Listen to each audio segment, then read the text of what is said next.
guys, this is Cebuana Mom. Ang init ng panahon ngayon mga kasibuana, kaya naisipan kong maligo. Kung hindi mainit, hindi maliligo. Char!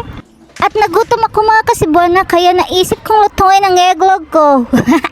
Huy, babae ka, wala kang itlog eh. Kahit gutom na ako mga kasibuana, may naisip pa rin akong inamaw ba? Gusto ko palang gayahin yung nagluluto ng itlog sa ilalim ng araw. Kaya let's go! Alamin natin kung scam ba yun o totoo talaga.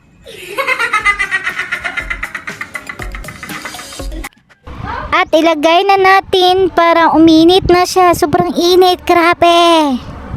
Sobrang init mga kasibuana, kaya kanta lang ng zoom out, zoom in, zoom out, charot. At kahit di na natatanong mga kasibuana, naglaba pala ako kanina. Sis, ano sa ibang bit? Maluto ang itlog di? Luto. Ha? Maluto. Maluto? Sure ka? Ano sa ibang bit? Maluto ang itlog di? Maluto. Naman. Kay init man kaayo. Sure? Oh. Mura tagbo ang ani. After 3 years, tinawag na pala ako ng asawa ko dahil sabay daw kami kakain kasi... Ang saman.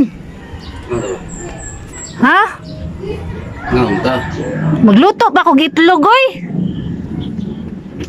Lupo. Pino ang daraon, nagpainit pa ko sa mantika.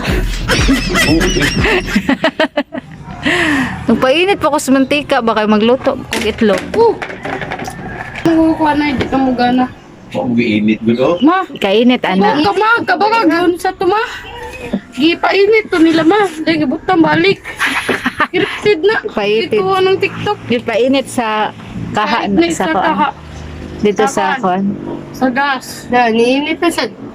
Yan man sila wa ko no sa sanra ko no sa adlaw. Man, dugan na kayo. Apon man. 1 hour pa. Scripted na. Scripted. Ka, Lab. Lab. Maluto di. Di pa no. Natin ka din. Scripted. Kapit na ko 1 hour pinaabot ni landong na noon. I-reschedule. Murag kaulan nun di.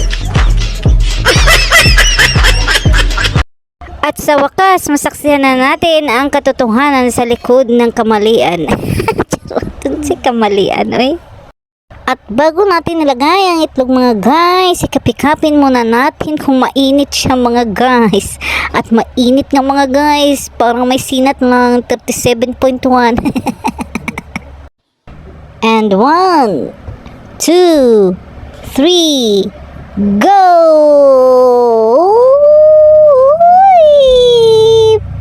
Scam. At nakikiramay ako sa pagdadalamhati ko mga guys kasi di naluto ang itlog ko.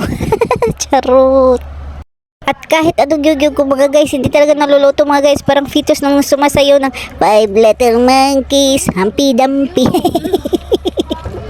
Kaya dinala na ng anak ko mga guys at niluto niya sa gasol kasi nainis siya kasi 1 oras ako nagantay tapos wala lang. Charot. And that's it for today's video. This is Cebuana Mom. Thank you for watching. Thank you Lord. Kainan na.